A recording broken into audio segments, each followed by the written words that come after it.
Hi there. You're listening to English Podcast for Beginners, your friendly guide to learning English step by step. Let's learn, practice, and grow together.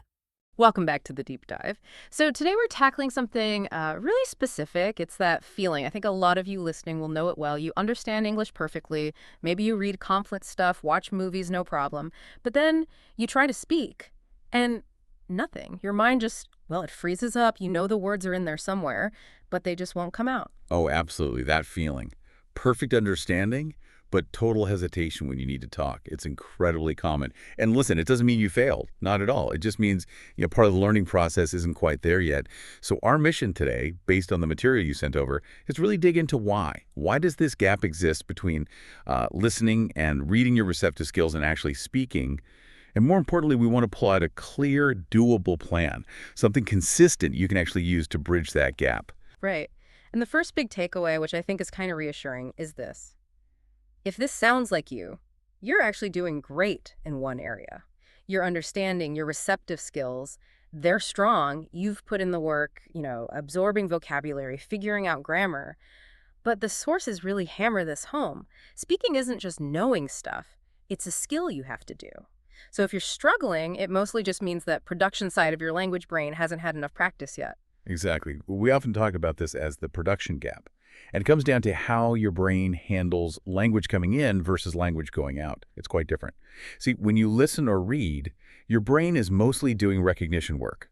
It hears a word, pulls it from your memory, recognizes the meaning. That's, relatively less demanding, cognitively speaking. Okay, that makes sense. It's kind of like seeing a photo of a familiar face versus trying to draw that face from memory, right? One's recognition, the other is active creation. Precisely. A perfect analogy. Now, when you need to speak, everything flips. Your brain has to actively retrieve words, not just recognize them. It has to build sentences, apply grammar rules, structure things logically, and tell your mouth, tongue, throat exactly what to do. All of that happening at the same time, often under the pressure of a real conversation. It's a lot more complex. So hold on. If I can read, say, a complicated novel in English without much trouble, why doesn't that reading eventually just sort of bleed over into speaking? Shouldn't all that input eventually make fluency just happen? That's a really common assumption. A logical one, maybe, but the research is pretty clear on this. Passive learning, just taking things in, doesn't automatically create active production skills. You can build a massive mental library of words and rules, but that doesn't forge the quick connections, the pathways needed for fluent speech. And this is where that analogy from the source material really helps clarify things. You mean the driving analogy? Yeah, that one really clicked for me. You can watch endless YouTube videos about driving a manual car. You might understand the clutch, the gears, the traffic laws perfectly in theory, but the first time you actually get behind the wheel in traffic, you're probably going to stall, maybe panic a little, until you physically practice coordinating the clutch, the gas, the gear stick. It's a physical skill. Exactly. Language production is very much a motor skill, like driving or playing the piano. Your grammar knowledge, that's like knowing the traffic laws. Important? Yes, but not the whole story. The actual practice of speaking trains your mouth, your tongue, those muscles, what we call the articulatory loop. And it trains the brain pathways to fire off words quickly and in order. So fluency, real conversational ability, it's built by actually producing language, forcing yourself to speak, even when it feels awkward at first, not just by consuming more. Okay, so that covers the mechanics, the need for physical practice. Makes sense. But we both know there's more to it, right? The production gap isn't just about rusty mechanics. It feels emotional.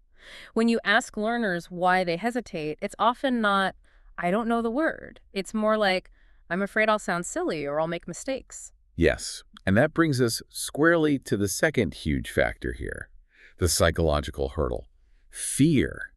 Fear is, it's probably the biggest fluency killer out there. It can be especially strong for people who are usually very articulate in their own language. They hate the idea of sounding, incorrect or slow or having a strong accent. Right. It's like you have this little critic inside your head, the grammar police, just waiting to pounce. And that internal voice gets loud, doesn't it? Don't make mistakes. You sound unnatural. People are judging you. Yeah. That fear can literally trigger a freeze response. The desire to speak just gets shut down by the fear of messing up. And this is where we really need to push back against that perfectionist thinking.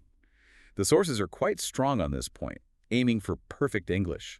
It's not just unrealistic, it actually gets in the way of the real goal, which is communication. Think about it. Native speakers make mistakes all the time. We stumble, we correct ourselves, we use filler words like be, Mistakes aren't failures. They're just data. Feedback showing you where to improve. They are part of learning. So it's about shifting the goalposts, isn't it? Really emphasizing this. Stop aiming for this impossible ideal of linguistic perfection. That's super stressful. Instead, focus laser-like on just getting your message across. Successful communication. Did the other person understand you? Great, you won. That should be the only measure, especially when you're starting out. But what about those learners where the fear is really deep-seated? Maybe from years of being corrected in school, that kind of thing. Sometimes just saying practice low stakes isn't quite enough to break through that ingrained hesitation.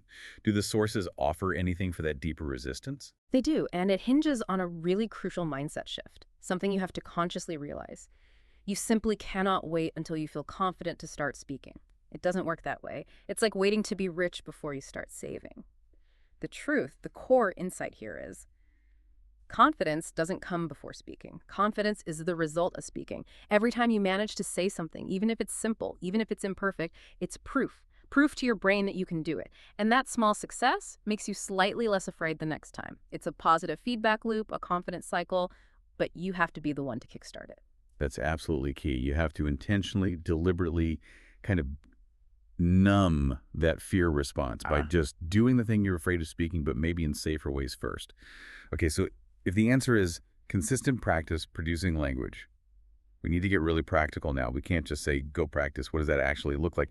You can't expect someone terrified of speaking to jump into, I don't know, debating politics right away. Exactly. And the action plan we can pull from the sources is great because it's all about starting small, really small, and being incredibly consistent. The aim is to build a daily speaking habit, even if it's super short, even if it's just you talking to yourself. Right. Let's talk about creating that low-pressure practice zone first.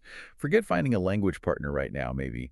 Let's start with what the research calls the 1-minute challenge. It's simple, brilliant, really. Just commit to speaking English out loud for 1 single minute every single day.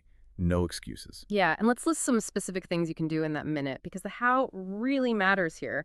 The material suggests some fantastic ways to turn passive listening or thinking into active speaking. Okay, first one. Just narrate your life out loud. Instead of thinking, okay, I need coffee, actually say it in English. Okay, I need some coffee. Talk to your plants. Describe your breakfast out loud. I'm having toast and some juice. Tell your cat about your plans for the day. The goal isn't perfect grammar here. It's just flow. Getting simple sentences out without overthinking or translating in your head. Another really good one. Super low stakes. Read English text out loud. A news article. A page from a book. Anything. You don't even have to fully understand every word. The point is exercising your mouth muscles. It forces you to pronounce words, get the rhythm, the stress patterns, without the extra mental load of actually forming the sentences yourself. It builds that physical coordination. And then there's the technique that really seems to bridge listening and speaking directly, shadowing. For anyone listening who hasn't tried this, shadowing means you listen to some English audio, maybe this deep dive, a movie clip, whatever, and you try to repeat what you hear as you hear it, almost talking along with the speaker, mimicking their pronunciation, their rhythm, their speed in real time. Yeah, let's maybe drill down on shadowing for a second, because it's incredibly powerful. The sources explain why. When you shadow, you're essentially bypassing that part of your brain that wants to translate everything first. You're forced to focus on the sounds, the melody of the language, the intonation, the stress, the rhythm. We call that prosody. And that's huge for sounding natural and speaking faster. You're linking what you hear directly to what you say, training your brain and mouth to work together at native-like speed, rather than translating word by painful word in your head. That really captures the difference, doesn't it? Learning language as chunks, as flows, not just individual Lego bricks. And the sources really stress this. Consistency is everything with these practices. Doing 5 minutes every single day is way, way more effective for building that speaking muscle than, say, one big 2-hour cram session every few weeks. Absolutely. Consistency trumps intensity here. And then, okay, for those ready to level up a bit, the sources suggest adding a feedback loop. Use your phone. Record yourself speaking, even just during that 1-minute practice. Then, and this might feel a bit weird at first, listen back to it. It sounds simple, but hearing yourself allows you to objectively notice where you're clear, where you hesitate, how your intonation sounds. And crucially, you'll start to hear improvement over time. Seeing, or rather hearing, that progress. That's incredibly motivating. It keeps you going. Okay, so let's try and wrap this all up. The big picture from this deep dive is if you understand English well but struggle to speak, your problem isn't intelligence. It's not a lack of knowledge. It's a gap between well-practiced receptive skills and under-practiced productive skills. And that's totally normal. It doesn't mean you're bad at English. It just means you've mastered phase 1 understanding and now it's time to actively train phase 2 speaking. Right. And the solution involves two main things. Consciously tackling that fear of making mistakes, shifting your goal to communication, not perfection, and committing to small, consistent, daily doses of actually producing the language. Start with those low-pressure techniques we talked about, narrating your day, reading aloud, shadowing. Build that coordination, build that confidence little by little. And please be patient with yourself. Be kind. You're not starting from scratch here. You're building a new skill onto a really solid foundation of knowledge you already have. That's something to be proud of. So the final thought we want to leave you with today is this. Forget chasing this vague, often intimidating goal of sounding exactly like a native speaker. What does that even mean anyway? Instead, aim for something much more achievable and, honestly, more useful. Becoming a clear, confident communicator in English, using your voice. Your perspective matters. Your ideas matter. And the only way to share them is to practice speaking. So maybe tonight, try it. Pick your favorite movie, grab your phone, and just record yourself for 1 minute describing why you love it in English. Trust the process. Start listening for your own progress. You'll get there.